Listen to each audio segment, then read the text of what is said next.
Tapi sekarang kita baru punya sentra kuliner baru di Jalan Surya Kencana, namanya Terasurken. Nah, di situ kuliner-kuliner legend Bogor kita kumpulin, yang tadinya jualannya di trotoar, sudah puluhan tahun. Nah, ini sekarang kita tarik di satu tempat namanya Teras Surya Kencana atau Terasurken.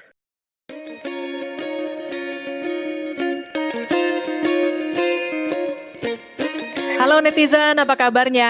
Terima kasih tetap setia menonton YouTube channel Tagar TV ya. Ketemu lagi sama saya, Kori Olivia, yang hari ini sudah bersama dengan orang nomor satunya Bogor.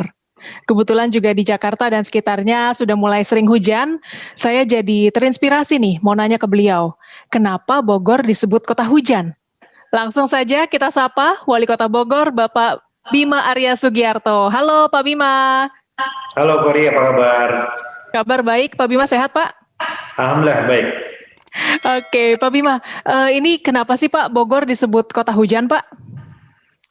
Ya kalau banyak peyemnya disebut kota peyem, kalau banyak dodolnya disebut kota dodol, kalau banyak hujannya ya jadi kota hujan. As simple as that.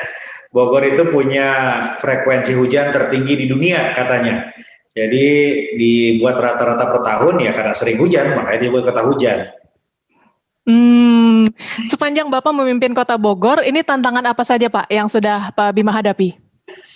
Wah banyak banget ya, mungkin ada 70 juta tantangan kalau dibuat list ya.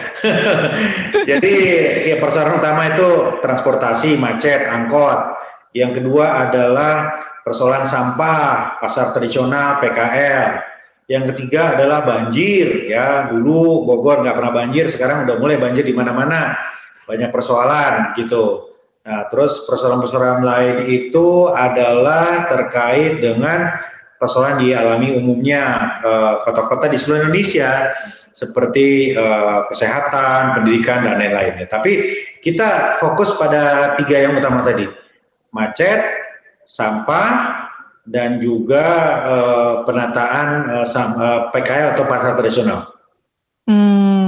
Nah, kalau dari sektor ekonomi nih Pak, apa saja keunggulan Kota Bogor, potensi ekonomi yang bisa dikembangkan Pak? Jasa dan pariwisata, PAD Bogor terbesar disumbangkan oleh MICE. Jadi hotel-hotel dan restoran itu menyumbang pajak terbesar di Kota Bogor. Dan kita beberapa tahun terakhir ini juga menguatkan UMKM. Jadi UMKM kuliner, UMKM kerajinan, ini kita kuatkan juga untuk melengkapi itu. Jadi orang kalau datang ke Bogor, ya selain untuk conference, untuk workshop, untuk seminar, untuk pelatihan, ya mereka juga bisa wisata kuliner, sembari juga mencari kerajinan-kerajinan tangan khas Bogor. Nah ini yang sekarang sedang kita dorong, menyandingkan antara jasa pariwisata dan UMKM di Kota Bogor. Kalau situasi ekonomi warga Bogor sebelum dan sesudah pandemi ini bagaimana Pak? Kita lakukan beberapa kali survei, hasilnya sama, 80% warga Bogor umumnya terdampak, artinya penghasilannya berkurang. Ada 42% yang putus kerja, sebagian sudah bekerja lagi, ya, tetapi masih ada juga yang belum bekerja atau bahkan mendapatkan pekerjaan yang jauh penghasilannya dibanding yang lalu. Jadi harus kita akui bahwa dampak ekonomi dari COVID-19 ini luar biasa. Jadi kita harus berpikir bagaimana Bogor tidak kemudian mengalami gejolak sosial, ya karena ekonominya terdampak, karena warganya cukup kena pengaruh dari COVID ini secara ekonomi. Strategi apa yang Bapak lakukan untuk mengatasi hal ini Pak? Kita pertama sekali kita mendesain satu program namanya Economic Recovery, bagaimana unit-unit ekonomi tetap dibuka, tetap berjalan, tapi dengan protokol kesehatan. Jadi kita nggak mau tutup itu. Saya keberatan kalau diminta PSBB total kembali lagi ke masa-masa awal ya, karena ekonomi sudah terpukul demikian parah. Kemudian yang kedua adalah ada skema keringanan bayar pajak, ada tax insentif, ada diskon, ada pengurangan, sehingga warga tertarik untuk memenuhi kewajibannya sebagai pembayar pajak. Skenario ketiga adalah economic rebound. Jadi sektor-sektor yang sekarang justru memberikan prospek penambahan PAD, ini kita genjot. Ada wisata alam, ada urban farming, dan juga ada produk-produk kerajinan rumah tangga, khususnya dekorasi rumah tangga. Jadi kita percaya bahwa di masa pandemi ini tetap ada bidang-bidang yang justru booming, yang justru membuat kita mendapatkan peluang untuk mendapatkan PAD yang lebih, pendapatan daerah Kota Bogor yang lebih. Bantuan apa saja Pak Bima yang diberikan oleh pemerintah Kota Bogor kepada warga yang terdampak pandemi, Pak? Ada bantuan UMKM, ya, ada bantuan bagi koperasi. Ini dari pemerintah pusat juga. Jadi ada ribuan koperasi, ribuan pengusaha kecil yang dibantu dengan skema per kelompok itu 2,4 juta. Kemudian ada skema-skema pelatihan, ada skema-skema permodalan lainnya, gitu ya. Selain itu juga ada program-program jaring pengaman sosial seperti bansos. Ya, ini masih terus diberlakukan sampai akhir tahun. Kalau ada wisatawan yang mau jalan-jalan ke Bogor ini Pak, sebaiknya hal-hal apa saja yang tidak boleh dilewatkan? Mungkin ada jenis kuliner yang direkomendasikan atau mungkin lokasi wisata yang wajib dikunjungi, Pak Bima? Bogor itu kan dikenal dengan soto Bogor, kemudian toge Bogor, kemudian juga ada asinan, ada docelang gitu ya. Itu ada di mana-mana.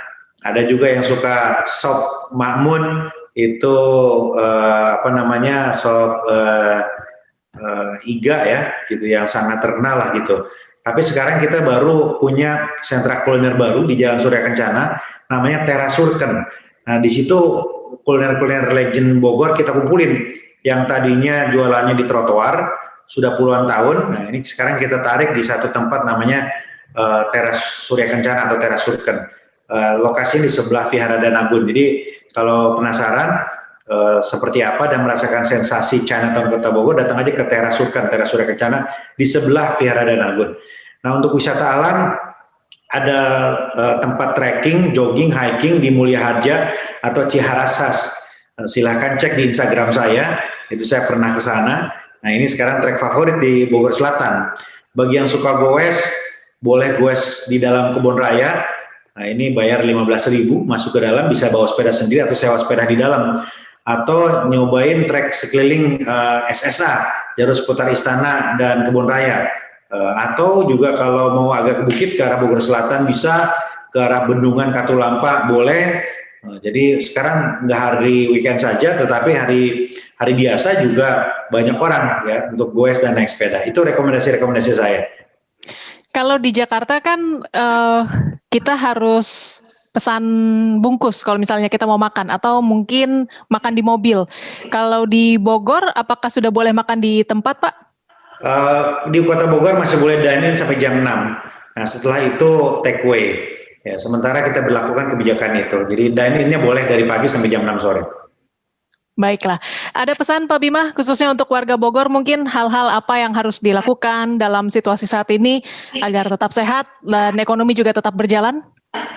Nomor satu, untuk semua individu ya perkuat imunitas, rajin berolahraga, jaga asupan makanan, dan patuhi protokol kesehatan.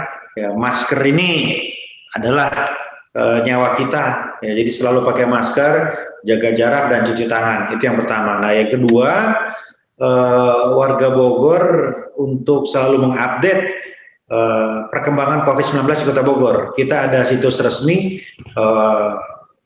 COVID-19 di Kota Bogor, silakan cek di situ apakah Anda masuk ke zona merah atau tidak, RW merah atau kelurahan merah. Saat ini ada lebih dari 150 RW merah dan ada 6 kelurahan merah di Kota Bogor. Bagi yang Anda tinggal di zona merah itu hati-hati, nggak bebas untuk berkumpul, beraktivitas. Jadi selalu update ya. Dan ya tolong follow Instagram pemerintah kota, Instagram saya boleh. Nah di situ diupdate terus perkembangan COVID di Kota Bogor. Baik Pak Bima, terima kasih untuk waktunya Pak. Sehat dan sukses selalu ya Pak ya. Terima kasih, Kori. Netizen, demikian perbincangan saya bersama Wali Kota Bogor, Bima Arya Sugiarto. Subscribe YouTube channel Tagar TV dan klik loncengnya juga untuk mengikuti video menarik membahas topik terhangat hanya untuk Anda. Dan yang paling penting, tetap lakukan 3M, memakai masker, menjaga jarak, dan mencuci tangan. Saya Kori Olivia, Tagar TV.